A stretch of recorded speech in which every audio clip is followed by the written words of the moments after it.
This is the Forest of Light, or rather, it once was. Now the darkness grows deep, and the air stagnant. I wonder if some clue might reveal itself here. It seems that many foul beasts are gathering here. Perhaps you might be able to learn something from them. This is Legendary Adventures, a Legend of Zelda playthrough podcast. This week we're venturing into the Dark World, made manifest in the World of Light.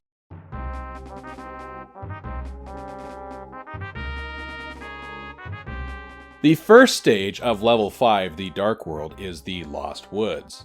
Though longtime players will recognize it actually has the appearance of the Skull Woods from A Link to the Past. The darkness has invaded the World of Light, and twisted this forested part of Hyrule into the Dark World.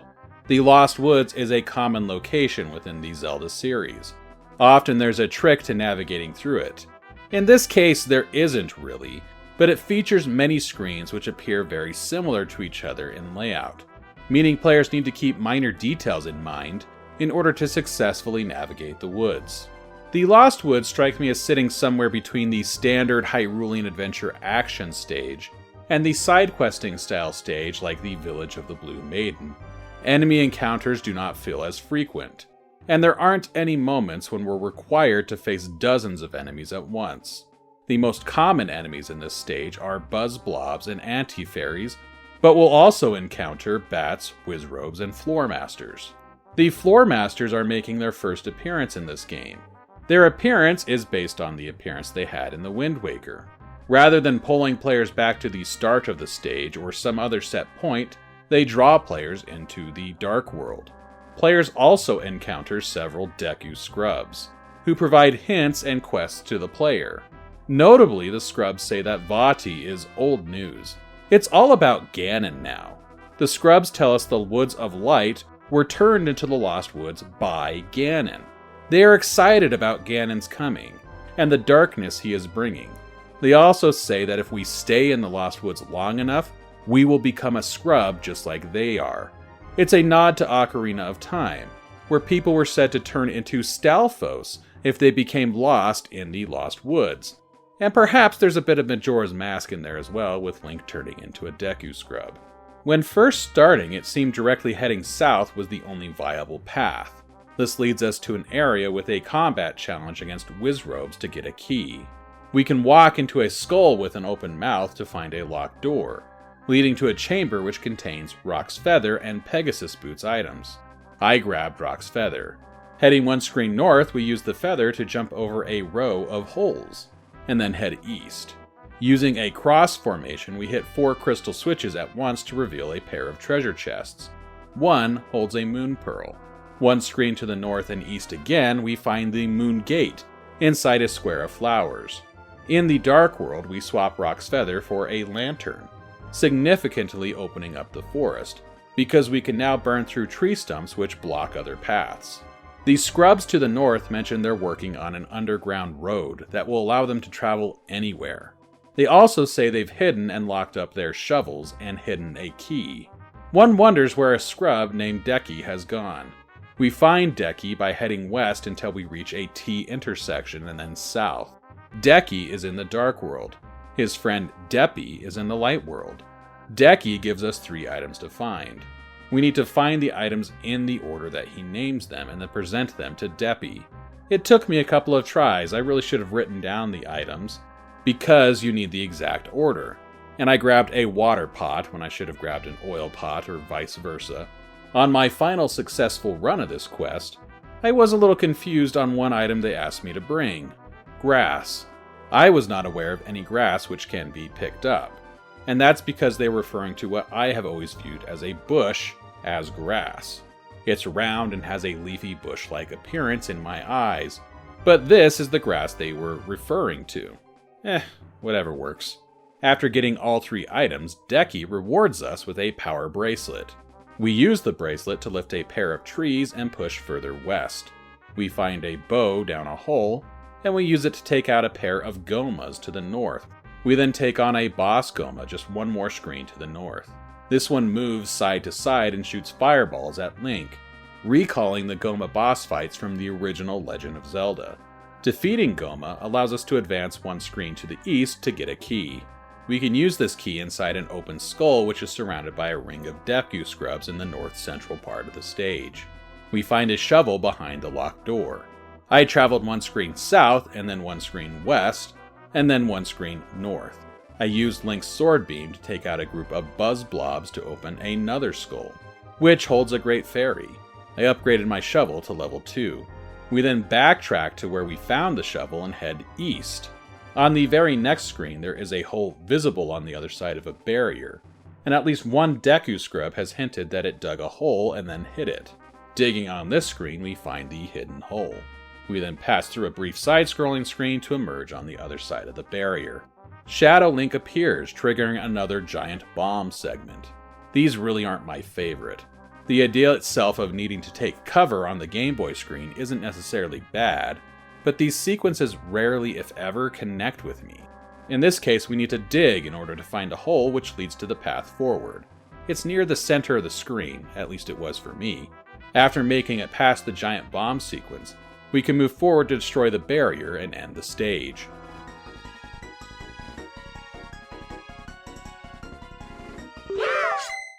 The second stage of level 5 is Kakariko Village. Like the Lost Woods, this place has been twisted into the Dark World, making it appear more like A Link to the Past Village of Outcasts than Kakariko as we know it. Strangely, despite the game already using 2 versions of the Kakariko Village theme earlier in the game, this stage uses an arrangement of the Black Mist theme from A Link to the Past. We meet the owl just outside the village. He tells us the darkness that cloaks the village has cost many of its residents their humanity. The owl again mentions the Dark Mirror, and states it believes Link can be trusted with it. The owl says it will scout ahead. I admit to missing some clues on this stage, which resulted in me spending a lot of time just wandering around not sure what to do. I didn't not make progress on the stage. I did complete some needed tasks. I just missed some essential clues. When we first enter the village, we find a sign from Tingle which mentions the place has become infested with thieves. Tingle asks us to catch any thieves that we find for him. This is the first clue that completely went over my head. Fires burn all around the village. A girl near the entrance orders us to put out these fires, but there are no water pots to be found anywhere in the village, so we must find another way to douse the flames. The house the girl is standing outside of is home to an old man. His wife has passed and he feels lost without her. We can read a letter his wife wrote him in the back room. She urges him to get a chicken to keep him company so he won't be lonely. The chicken is found in a house in the northwestern corner of the village. We need to bomb our way through a wall to reach the backyard with the chickens. There's a hole immediately east of the house, and when we fall down it, we're presented with a forking path. 2 holes to drop down, one on the right, one on the left. One hole will take us forward. The other will take us back to the start. The trick is to fall down the hole that Link lands in front of. At the very bottom of the forking path, we find bombs. After bringing a chicken to the old man, he rewards us with force gems and a power bracelet. I spent time wandering and searching for a way forward. An old man on the east side of the village says that he trapped a thief in a hole. He gives us a shovel, and gives us directions on where to dig in order to find the trapped thief. I wasn't sure I wanted to find this thief, but I did. There were hints given that a thief was hidden under a tree in the starting area before we entered the village. I found this thief too, as well as a number of others scattered around the village. On the north central side of town, there are 2 trees to lift. One against a house on the west side and one just southeast of the house. On this screen there's also a square pen. Spikes block a path to the north. After wandering for a considerable amount of time and feeling unsure what my goal for this section actually was, after all I wasn't finding water pots or any characters who give an explicit quest to open the paths out of the village, I glanced at a walkthrough. It stated I was supposed to capture the thieves and then throw them into the pen on the north central side of the village. I went ahead and started rounding up many thieves that I found. And I wondered how I was supposed to figure out this was the goal, and that's when I noticed that I had completely overlooked the biggest hint of the stage. There is a path on the west side of the house, near the pen where we're rounding up the thieves. The trail leads into the house, and it's revealed when we lifted up the tree that was against it. It clues us in on the fact that there is a side door. Inside the house is an old man who directly tasks Link with rounding up 10 thieves in order to open up the path to the north. I had already found most of the thieves by that point, but I had not found the 10th. After a few minutes of searching, I realized that I hadn't slashed at any of the bushes surrounding the center house on the south side of the village, and that's where I found the final thief inside a hole under a bush. As I threw the final thief into the pen, I got the secret jingle, indicating that I had solved the puzzle, but that thief immediately jumped out of the pen and started attacking me. After we return to the old man who tasked us with capturing the thieves in the first place, he opens the path to the north. To the north, we find a maze with a wall of flame. A chain chomp is in the center. In the southwest corner, there is a side-scrolling area which contains a fire rod. We have to place a bomb to trigger a crystal switch, and then move quickly across a briefly appearing bridge to grab it. Further north, we light 4 torches, which causes rain to start to fall, extinguishing the flames around the village. We head back south to the village, and then east to find a mini-boss fight against Shadow Lynx.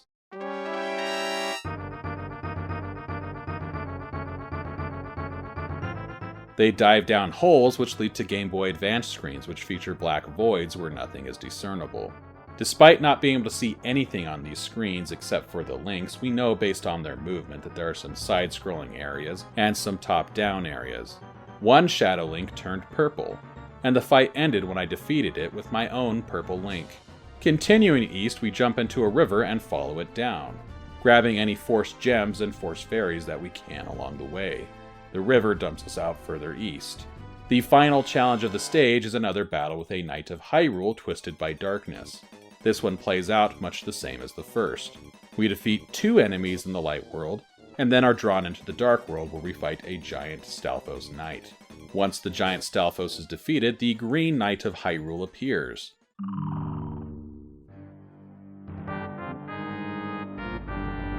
He tells us the one who cursed him with darkness was not Vaati.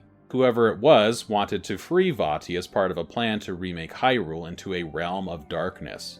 He gives us the green royal jewel, and we end the stage. Time for a quick break from our questing to check in with everyone's favorite 35-year-old fairy friend, Tingle.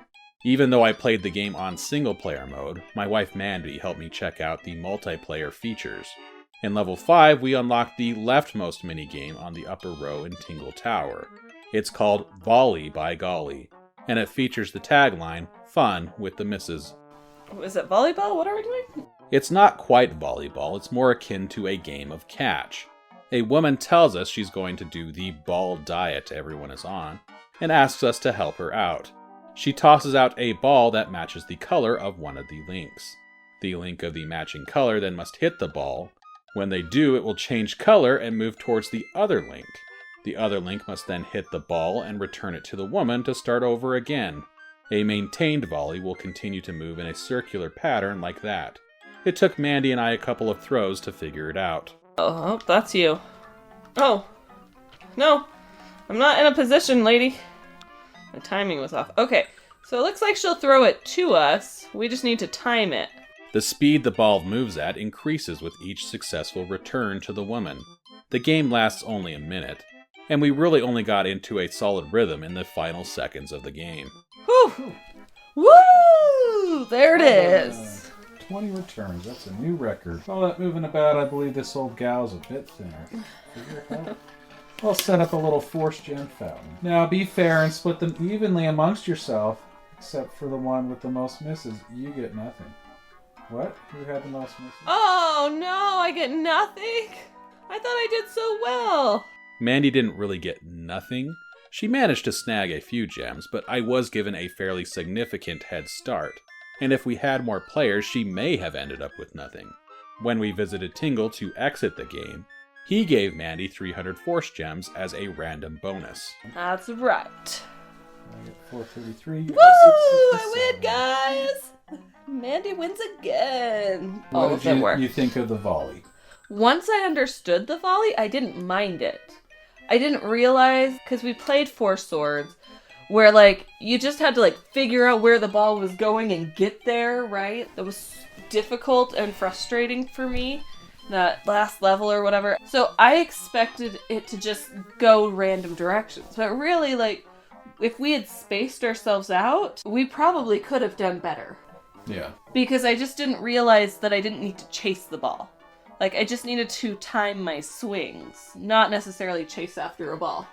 But as long as I could time my swings, like, we kind of got a rhythm there towards the end. We were timing our swings correctly, and we were actually able to volley instead of just one of us would hit it and one of us would run after it, but it's really coming at us. You're volleying, but you're doing it in a round, kind of like a game of catch. Yeah. Towards the end there, like, when we got a little more separated, because we were close together for so long, that it was like, where's the ball gonna go? But it wasn't until we separated a little bit more that it was like, oh, the ball's always going to come to you. Like, where you're at. When they throw it, it's gonna come to you. Or when they hit it. Not a, I have to chase it down. Let's get back to the adventure.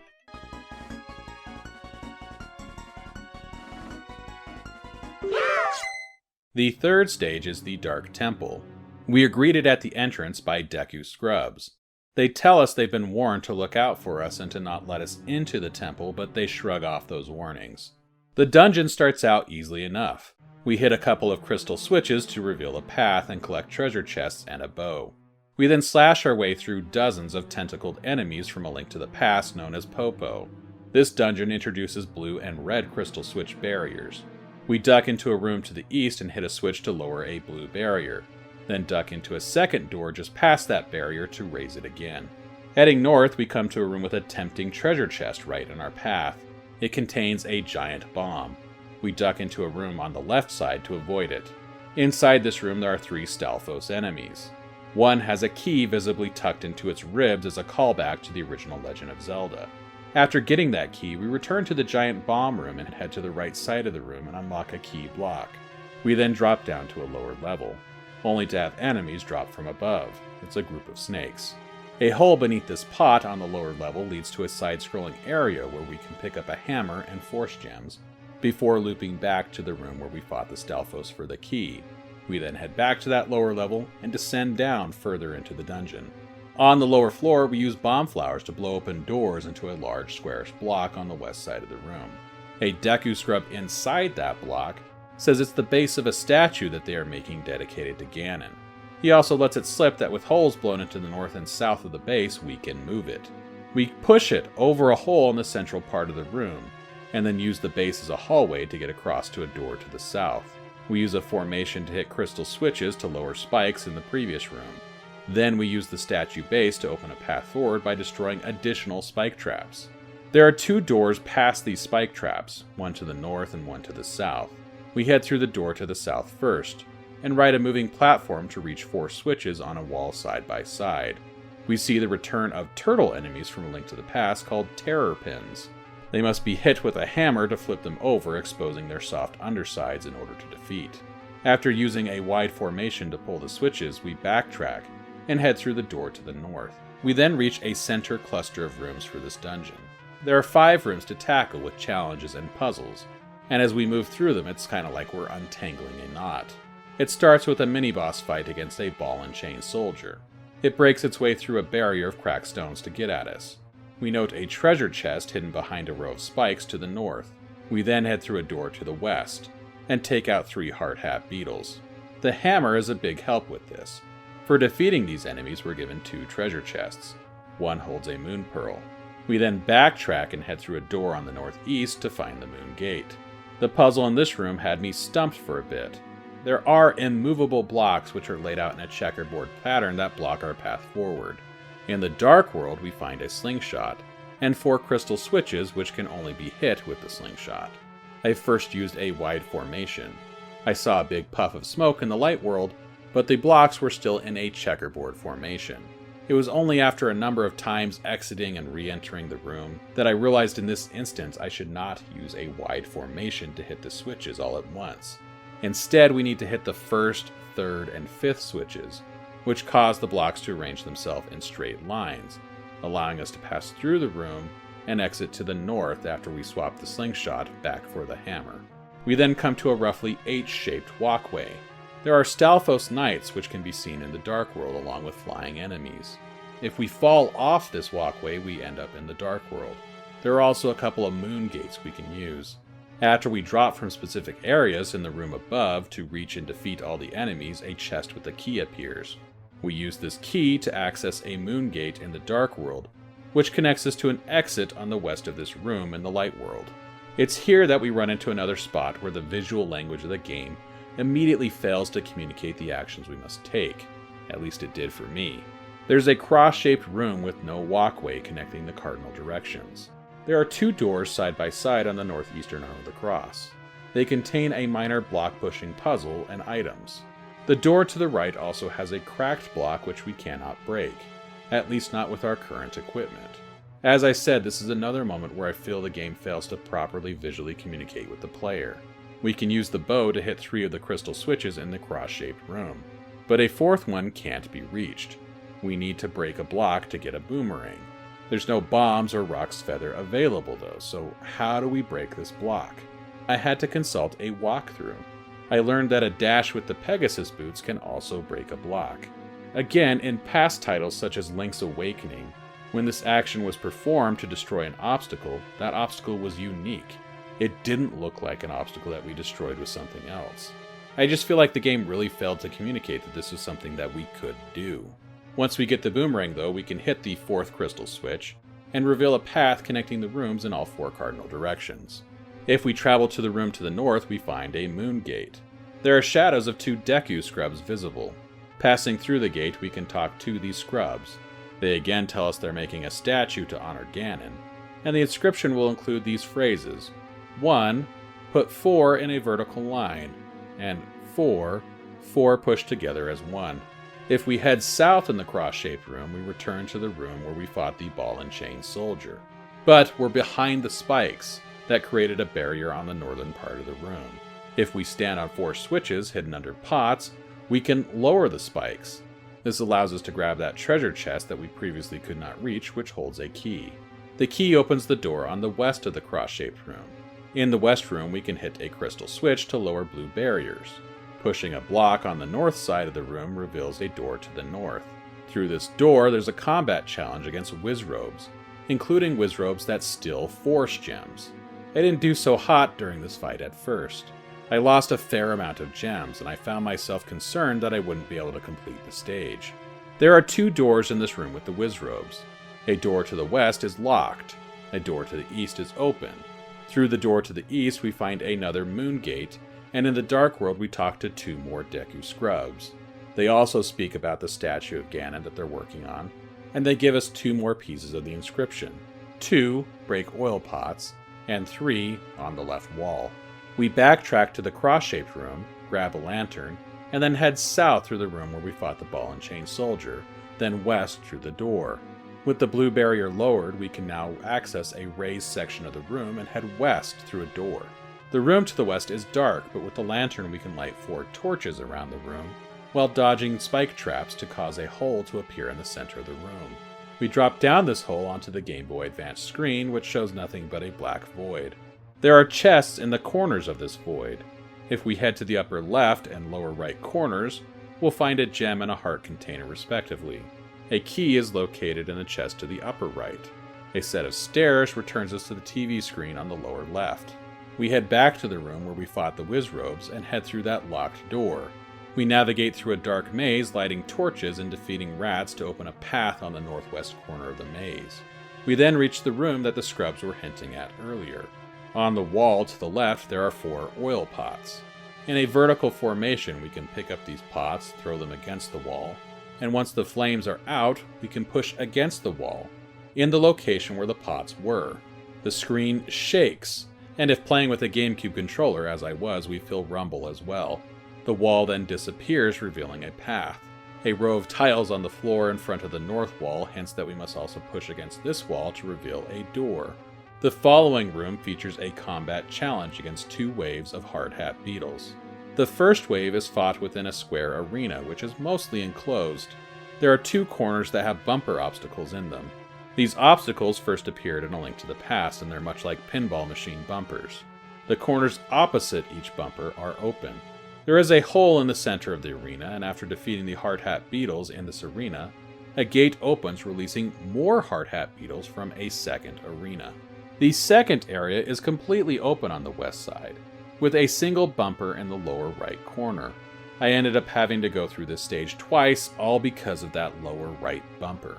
On my first playthrough, a hard hat beetle got stuck near the bumper, and when I attempted to attack it, I hit the bumper and was sent off the edge. When my links flew back up out of the hole, they would hit the bumper again and immediately fall off. I was stuck in an endless loop of being unable to prevent my links from falling. I went through a couple of lives as I attempted to escape the falling loop by jamming buttons, swirling the joystick, whatever, but I just ended up having to quit the stage and restart. My second playthrough of the stage was much smoother. I avoided the bumper, and so I didn't find myself in a no-win scenario, which, to make matters worse, I discovered was just literally outside the boss door.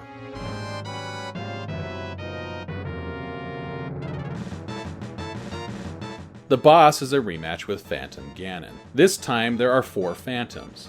I didn't care for this fight. Perhaps it works better in multiplayer. The Phantoms engage in a good old-fashioned match of Dead Man's Volley. One Phantom throws a green energy ball while the others toss white energy balls. The Phantoms will also dart forward out of their line towards the links. I had a hard time returning the volley without being hit by another Phantom, or missing the energy ball that I was after entirely. This was, in my opinion, an extremely frustrating fight. On the plus side, it took only 2 successful volleys for the Phantoms to fall.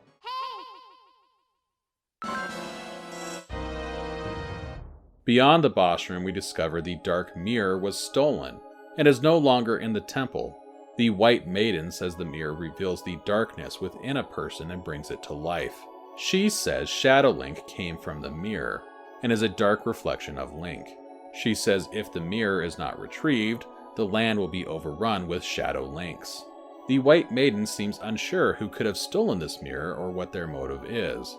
Longtime fans, and maybe even first-timers, should know by this point that the true villain of the story is Ganon.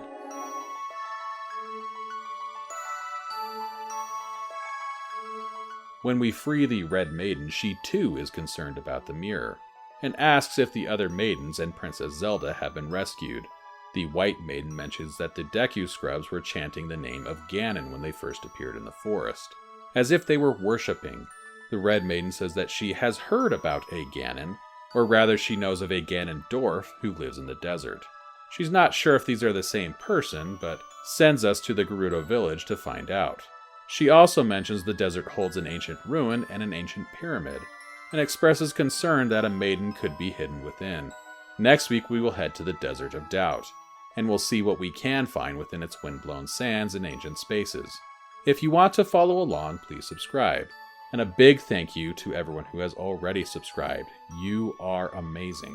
I am Paul Riley, and I will see you next week.